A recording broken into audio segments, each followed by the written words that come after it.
In this video, I'm going to cover stuff from the Edit menu, and the first thing I'm going to cover is scale. And like I went over in the first video, you can scale your keys with this scale tool, like so, but if you want to get mathematical accuracy with your scaling, then you can go to the scale option box. And I'm going to go over the time scale pivot and the value scale pivot. So the time scale is this field, and the pivot is this field. So I want to scale it by, say, 0.5 from the pivot point of frame 22, which is this key I have here in the middle. So 22, then I'll apply it, and it applied the scaling from frame 22 at a value of 0.5. So it shrunk it in half from this point. Now I'll undo that, and now I'm going to scale it from 22 again, but I'm going to scale it at -1, and that's going to mirror it around frame 22. So I'll apply it, and that just reversed my curve. And to scale it from this key, it's frame 10. I'll just say frame 10, I'll scale it by 2, and it scales it from this point out at a value of 2. And the same thing works with the value scale. So I can scale it by, say, 0.5 around the pivot point of 1, which is value of 1, which is this key. And you can do time and value at the same time, which I don't want to, so I'm going to put this back to 1, so it won't affect the time scale anymore. But now it'll scale by 0.5 around value of 1, so I'll apply that, and around value of 1, it shrunk it in half. And I'm going to undo all that now, so I have my original curve, but that's the essentials of how the scale key options work, and there are a few more options that you can pick and choose from, but those are the basics. And now I'm going to go back to the Edit menu, and I forgot my segue. Whenever you're scaling something in time, you can end up with your keys on fraction frames. So you can see this key is on frame 11.86, and that can be problematic if you want your keys to be on whole frame numbers. So to solve that problem, then go to the Edit menu, and you can say snap, and that will snap your keys to the nearest whole frame. So now this frame is again on frame 12. And to see which keys are unsnapped to a whole frame, you can say select unsnapped, and it selects the keys that are not snapped to a whole frame. And the reason these keys are not snapped to a whole frame is because there are too many keys competing for the same frame. So this is 19.42, 19.84, and 20.26. So those three keys either want to be on frame 19 or 20, but there are only 2 frames and 3 keys, so it doesn't know which one to assign to which. So you can delete however many extra keys you need to, and then if you say snap, it snaps them again, then select unsnapped, and now there are no keys that are unsnapped. So this is at 20, this is 19, this is 18. And I'm just going to scale this back to about where it was and say snap. Now I'm going to go over copying and pasting keys. So I can select whichever keys I want. In this case, I'm going to select all the keys on the curve and then say copy. And then I'm going to go into the paste option box. And now I'm going to go over some different ways to paste your keys. And these are the default settings. It's set to current and insert. So for the sake of this example, I'm going to move these translate X keys over here. And now I'm going to paste the translate Y keys that I already have copied onto the translate X. And to do that, I just have to have either a key or all the keys selected on the translate X channel, and then it knows which channel I want to paste onto. And it's set to current, so it's going to paste at the current time that I'm at, and it's set to insert, so it's going to insert the new keys between the keys that already exist on the curve. So now I'll apply it, and you can see it pasted these keys between these keys and these keys, and it started at the current time. And it also inserted it at the current value that it was at. So instead of starting up here at this value of 2, this key information started at the value of where the previous key was. So it took on the current time and value and then pasted it in. And I'm going to undo all that now, and I get these keys back. And now I'm going to go to merge, and I'll change the current time to frame 2, where the first key is. And now when I say apply, it's going to merge the keys together. So it's going to add all these new keys, but it's going to leave these keys in place. So on the TY, there aren't any keys at this value, but there are here. And it's going to leave these existing keys in place where there's nothing to replace it from the new information. So I'm going to apply it, and you can see some of these keys match up, but where there was already key information on the translate X, there was nothing from the translate Y to override it, so it left these translate X's in place. And that's what merge does. And I'm going to undo that.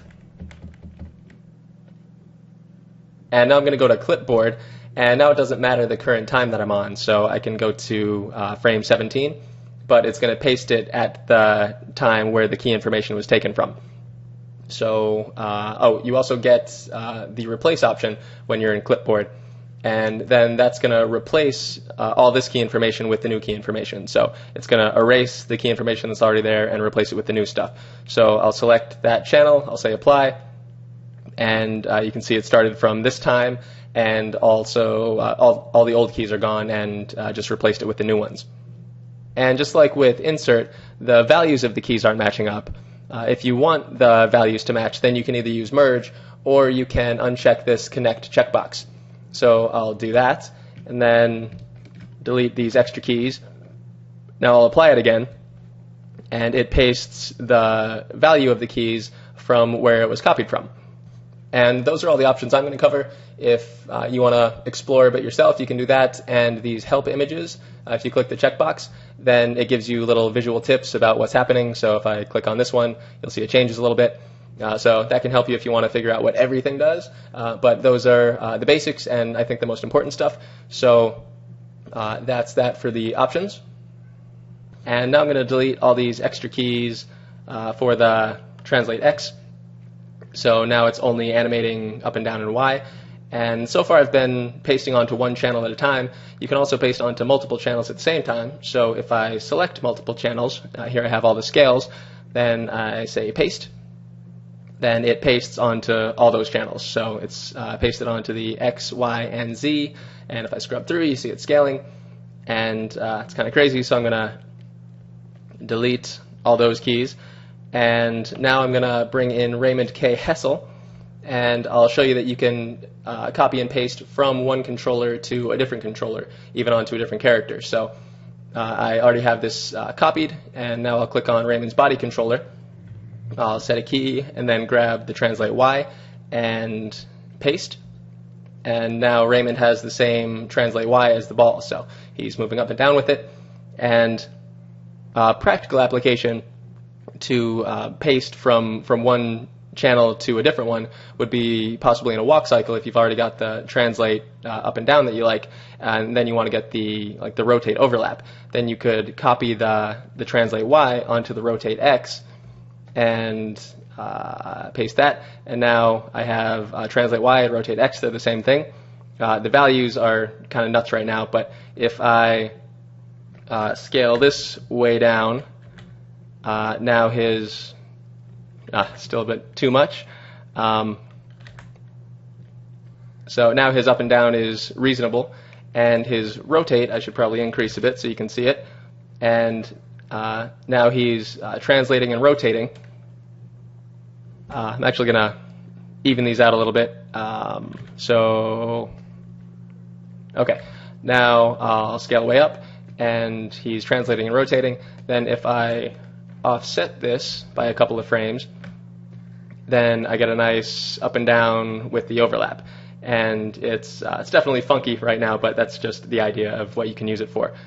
And last thing for copying and pasting is that you can select multiple channels at a time to copy. So now that I have both these selected, I'll say copy. And now I'm going to go back to the ball, and I just have to make sure that I have the same channel selected that I copied from that I want to paste onto. So right now there's no key on the rotate X, so I have to add a key to that. Now I'll select the translate Y and rotate X, so now they're selected, and I'll paste. And now the translate Y and rotate X for the ball match the translate Y rotate X for Raymond. And the ball actually has one extra key on rotate X because that key was there and it was outside the range of Raymond's rotate X, so it didn't get replaced by anything that I copied over from Raymond. So that key stayed. And I guess I'm not quite done copying and pasting. I'll illustrate a little more clearly that you can just copy and paste the specific keys that you want and not the whole curve. So I'll select these three keys, say copy, then go over here, say paste option box, going to go to current, then say apply, and that just pasted the three keys that I had just copied. So you can do that sort of thing. And another cool way to copy values is to do it from the time slider. And what I'm going to do now is copy the values for all the channels from the frame that I'm on and paste them over here. So I'm on frame 28, and I'm going to middle click and hold right here, and then drag over here and let go of the middle mouse button, then press S. And that copied the values from the frame that I was on and pasted them over here. So on frame 28, the value of rotate X was here, and that got copied and pasted over here. And same thing with the Y, and also same with all of these things. They did have a value here, and it just pasted over here. And you can also specify which channels you want to copy and paste in this way. So I'm on frame 33. I'm going to middle click and hold, drag over here, and instead of pressing S, I'm going to go to the channel box and choose which ones I want to have pasted. And I'll choose the rotate X, and I'll then say key selected, and it just pasted the rotate X and not everything. So that's an option that's super useful. I use that all the time. And now I'm going to undo all that stuff. And the last thing I'm going to cover in the edit menu is change curve color. So if you click on the option box, then you get a color. Click on that. Then you can choose a color. I'm going to choose a yellow. You can also move things around down here to adjust the color. So I want a yellow. I'm going to select a curve now and say apply, and then it applies that color to the curve that you had selected. And it also changes it here in the outliner and the color of the key ticks in the time slider. And now I'm going to break the connections on Raymond's body controller. And what I use this for practical purposes is to change the color of the rotate X, Y, and Z on all of the controllers for a character to a lighter version of their respective colors. So if I select all these controllers and then I say rotate X, key selected, then I'll go over here and on a different frame say key selected. Now you can see all these rotate X curves are red, and I want to make them a lighter version of red, so kind of a pink, and I'll say select them. Actually, I think there's some more. Yeah, so I'll select them, say apply, and now they're all a pink. And now I can add a translate X key, and I'll put it here too. And now you can see the translate X key is the regular red, and the rotate X is a lighter version of red. So I usually do that with the Z and the Y also, and that way if I have a bunch of curves going on, I know which ones are my translates, which ones are my rotates. So that's what I use it for. That's how you can do it. You can come up with your own purposes, but that's it, and that's it for the edit menu video.